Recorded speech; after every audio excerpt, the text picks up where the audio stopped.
Peoples party के chairman Bilawal Bhutto ने कहा है कि वो इंटर सर्विसेज इंटेलिजेंस यानी ISI के डायरेक्टर जनरल लेफ्टिनेंट जनरल फैज़ हमीद को ख़त लिखेंगे और उन्हें बताएंगे कि सहाफ़ियों पर मुसलसल हमलों से किस तरह उनके इदारे की बदनामी हो रही है, जिसका सद्जवाब किया जाना चाहिए। बिलावल ने यह ऐलान 17 जून को कौमी असम्बली की कायमा कमेटी बराए इंसानी हकूक़ के इजलास की सदारत करते हुए किया। इस इजलास में हामिद मीर, अबसार आलम, मोतीउल्लाह जान, असद तूर और आसिमा शिराजी समेत कई सहाफ़ियों ने बिलावल की खुसूसी दावत पर शिरकत की और अपने साथ पेश आने वाले वाक़यात के बारे में उन्हें तफसील से बताया। इस मीटिंग के बाद ट्विटर पर अबसार आलम ने भी कन्फर्म किया कि बिलावल भुट्टो ज़रदारी सहाफ़ियों पर हमलों और पाकिस्तान में फैली दहशत और खौफ की फ़िज़ा के पस मंज़र में DG ISI जनरल फैज़ हमीद को ख़त लिखकर मामले की संगीनी और इदारे की साख को पहुँचने वाले नुकसान से आगाह करेंगे। बिलावल का हवाला देते हुए अबसार आलम ने कहा कि कौमी असम्बली की इंसानी हकूक़ की कमेटी के चेयरमैन बिलावल भुट्टो ने इजलास के दौरान वज़ारत दाखिला को सहाफ़ियों के खिलाफ गद्दारी के केसेस और prevention of electronic crime act यानी पीका सन 2006 के तहत अब तक ब्लॉगर्स और वीलॉगर्स के खिलाफ कायम होने वाले मुकदमात की फहरिस्त फराहम करने की हिदायत की। इस मौके पर इस्लामाबाद पुलिस के सीनियर हुक्काम ने कमेटी को आगाह किया कि अबसार आलम पर हमले की footage national database and registration authority यानी नादरा को भिजवाई गई थी, लेकिन अब तक कोई पेशरफ्त नहीं हुई है। उनका कहना था कि CCTV फुटेज भी बड़ी मुश्किल से हासिल की गई थी और वह धुंधली है। इस केस की तफ्तीश के लिए खुसूसी टीम तश्कील दी गई थी, लेकिन अभी तक नामालूम हमलावरों की शनाख्त नहीं हो पाई। खुसूसी सेक्रेटरी बराए दाखिला ने भी इस मौके पर इसी तरह का बयान दिया और कमेटी को बताया कि वह नादरा से जवाब मौसूल होने के बाद ब्रीफिंग देंगे। बिलावल ने इस्लामाबाद में सहाफ़ियों पर होने वाले हमलों पर तशवीश का इजहार करते हुए कहा कि इस्लामाबाद में दुनिया भर के सिफारत खाने मौजूद हैं। उन्होंने कहा कि इस तरह के वाक़यात से पूरी दुनिया को एक मनफी पैगाम गया है। वज़ारत दाखिला को चाहिए कि इस मामले को हतमी नतीजे तक पहुँचाए। कमेटी के अरकान ने नादरा के रवैये पर इजहार नाराज़गी करते हुए सवाल किया कि इदारा आखिर क्या कर रहा है। इस मौके पर तहरीक इंसाफ के रुकन असम्बली अताउल्लाह ने कहा कि नादरा को फुटेज 2 माह कबल भेजी गई थी, लेकिन रिपोर्ट ताहाल मौसूल नहीं हुई। उनका कहना था कि अगर इस तरह का हमला वज़ीर दाखिला या चेयरमैन नादरा पर होता तो क्या फिर भी नादरा रिपोर्ट के लिए इतना ही वक्त लेता। खुसूसी सेक्रेटरी बराए दाखिला ने अताउल्लाह के अल्फाज पर एतराज़ करते हुए कहा कि आपका बात करने का अंदाज मुनासिब नहीं, जिस पर दोनों के दरमियान तल्ख जुमलों का तबादला हुआ और एक दूसरे पर तनकीद की गई। ताहम रुकने असम्बली मोहसिन दावड़ और दीगर की मुदाखलत से माहौल बेहतर हुआ। बिलावल भुट्टो ने पुलिस हुकाम से पूछा कि इस्लामाबाद में अब तक सहाफ़ियों पर कितने हमले हुए और कितने हमलों की बाकायदा तफ्तीश की गई। पुलिस ने बताया कि 2018 से अब तक 50 हमले हुए हैं और इनमें से 44 ज़ाती नौइयत के थे। ताहम इन 44 केसेस में से 20 के चालान जमा हो चुके हैं, 5 मुस्तरद और 19 ज़ेर तफ्तीश हैं। उनका कहना था कि सहाफ़ियों के खिलाफ 6 बड़े हमले हुए। बिलावल ने कहा कि सहाफ़ियों पर हमलों में अगर कोई मुल्की इदारा मुलव्विस है तो यह काबिल मज़म्मत है, और अगर इदारे का नाम गलत लिया जा रहा है तो ये भी काबिल मज़म्मत है। कमेटी के इजलास के बाद सहाफ़ियों से बात करते हुए बिलावल भुट्टो ज़रदारी ने कहा कि इजलास में शिरकत करने वाले तमाम सहाफ़ियों को शुक्रगुजार हूँ, लेकिन पुलिस और हुकूमती अहदेदारों की जानिब से इत्मीनान बख्श जवाब मौसूल नहीं हुआ।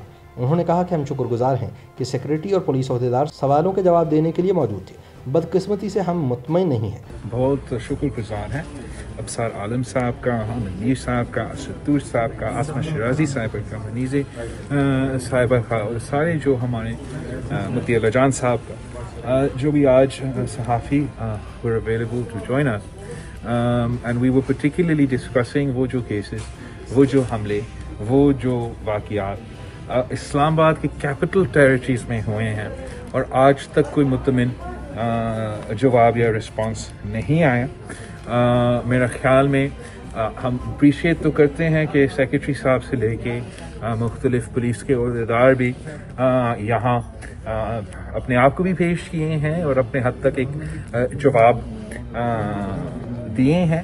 Unfortunately we are not satisfied. उनका कहना था कि इस्लामाबाद में सहाफ़ियों पर सबसे ज़्यादा हमले ज़ियाउल हक के दौर में नहीं और ना ही जनरल मुशर्रफ के दौर में हुए, बल्कि नए पाकिस्तान में इमरान खान के दौर में हुए। बिलावल भुट्टो ने कहा कि यह ना सिर्फ काबिल मज़म्मत है बल्कि यह आईन पाकिस्तान की भी खिलाफ वर्जी है।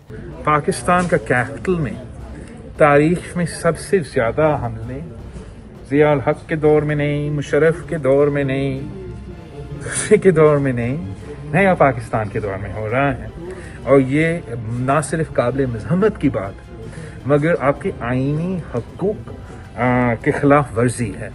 और मैंने अपना कमेटी मीटिंग में भी कहा, ये इशू तो आज का नहीं है, 70 सालों से ये मसले चलते आ रहे हैं और मुख्तलिफ लोगों ने ये कोशिश की कि इसको एड्रेस करने की कोशिश की। उनका कहना था कि एक झेली कमेटी तश्कील दी गई है जो मुस्तकिल बुनियादों पर इन सहाफ़ियों से राबिते में रहेगी जिन पर हमले हुए हैं और केस जारी रखे हुए हैं। उन्होंने कहा कि सहाफ़ियों के तहफ़्फ़ुज़ के बिल का भी जायज़ा लिया जाएगा चेयरमैन पीपल्स पार्टी ने कहा कि मुझे तवक्को है कि इस इक़दाम के बाद हमारे पास एक ताकतवर बिल होगा जो सहाफ़ियों के हक़ में होगा। बिलावल भुट्टो ने जर्नलिस्ट प्रोटेक्शन बिल पर इंसानी हकूक़ की कायमा कमेटी की ज़ेली कमेटी बनाकर बिल पर जल्दी नज़रसानी के लिए PTI रुकन को सरबराह बनाने की दावत भी दी। जो सब कमेटी बना है, जो ना सिर्फ जर्नलिस्ट से मुसलसल इंगेज करेंगे और इस टॉपिक को परस्यू करेंगे, मगर जर्नलिस्ट प्रोटेक्शन एक्ट को भी रिव्यू करेंगे। उस पर मैं उम्मीद रखता हूँ कि इस डिलिबरेशन के बाद वो जो कानून साजी होगा उससे हमें एक ज़्यादा ताकतवर बिल मिलेगा जो आपके मफाद में और आम जो सहाफ़ी हैं उनके मफाद में भी होगा। इस मौके पर बात करते हुए सीनियर एंकर पर्सन आसिमा शराजी का कहना था कि ज़ुबानबंदी के जो हरबे इस हाइब्रिड दौरे हुकूमत में इख्तियार किए जा रहे हैं उनकी मिसाल पहले नहीं मिलती। आसमा ने कहा कि मीडिया मालिकान के जरिए सहाफ़ियों पर ज़ुबानबंदी के लिए दबाव डाला जा रहा है। एक तरफ जर्नलिस्ट प्रोटेक्शन बिल लाया जा रहा है, जबकि दूसरी जानिब मीडिया रेगुलेटरी अथॉरिटी कायम की जा रही है। आसिमा ने कहा कि हमारा ताल्लुक़ किसी सियासी जमात से नहीं, हमारा ताल्लुक़ पाकिस्तान के आइन से है, जबकि पार्लियामान की बालादस्ती हमारा नज़रिया है और इसके लिए आवाज़ बुलंद करने वालों को रियासती एजेंसियों की जानिब से तशद्दुद का निशाना बनाया जाना काबिल मज़म्मत है। इस मौके पर बात करते हुए सीनियर सहाफ़ी हामिद मीर ने कहा कि वो सहाफ़ी हज़रात पर तशद्दुद के खिलाफ एक मज़म्मती तकरीर किए जाने के बाद से ऑफ एयर हैं और मुल्क के मुख्तलिफ शहरों में उनके और आसमा शराजी के खिलाफ गद्दारी के पर्चे दर्ज करवाने की दरख्वास्तें दी जा रही हैं। उन्होंने कहा कि उन पर पैमरा समेत किसी इदारे ने कोई पाबंदी नहीं लगाई, ताहम फिर भी उनको जियो न्यूज़ पर अपना प्रोग्राम करने से रोक दिया गया। हामिद मीर ने कहा कि लाल मस्जिद से ताल्लुक़ रखने वाले एक फ़र्द की मुद्दईयत में उनके खिलाफ फ़ौज मुखालिफ प्रोपेगंडे का झूठा मुकदमा दर्ज करवाया गया, हालांकि उन्होंने अपनी तकरीर में ना तो किसी फ़र्द का नाम लिया और ना ही किसी इदारे का। इस मौके पर नामालूम अफराद के तशद्दुद का शिकार होने वाले सीनियर सहाफ़ी असद तूर ने बताया कि इन पर हमला करने वाले तशद्दुद के दौरान अपने अफसरान से फ़ोन पर बात करते रहे। हमलावरों के चेहरे फुटेज में वाज़ेह हैं और इनके फिंगरप्रिंट्स भी मौजूद हैं, लेकिन मोतीउल्लाह जान और अबसार आलम के केसेस की तरह उनके मामले में भी कोई हमलावर गिरफ्तार नहीं हो सका। इस मौके पर वफाकी वज़ीर बराए इंसानी हकूक़ डॉक्टर शीरी मज़ारी की साहबजादी और असद तूर की वकील ईमान मज़ारी ने कहा कि हमें जियो फेंसिंग की रिपोर्ट अभी तक नहीं दी गई। उनका कहना था कि जब मैंने असद तूर केस लिया तो मुझे फ़ोन पर धमकियाँ दी गई कि आप केस से पीछे हट जाएँ वरना आपको नुकसान होगा। ईमान ने कहा कि मैं एक वफाकी वज़ीर की बेटी भी हूँ, मगर असद तूर केस को लेने के बाद मेरा पीछा किया गया और मेरी गाड़ी का पुरस्कार तौर पर एक्सीडेंट भी हुआ।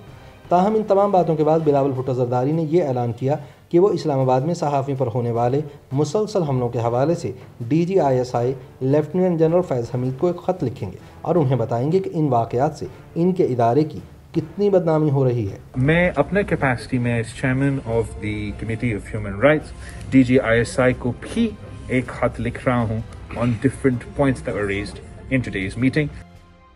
YouTube पर गूगली न्यूज देखने के लिए youtube.com की सर्च बार में गूगली न्यूज TV टाइप करें। गूगली न्यूज के पेज पर सुर्ख रंग के सब्सक्रिप्शन वाले बटन पर क्लिक करना ना भूलिए। YouTube पेज पर अपलोड होने वाली वीडियोस से बाखबर रहने के लिए बेल आइकन पर क्लिक कीजिए। आपको हर नई वीडियो के बारे में नोटिफिकेशन मौसूल हो जाएगा।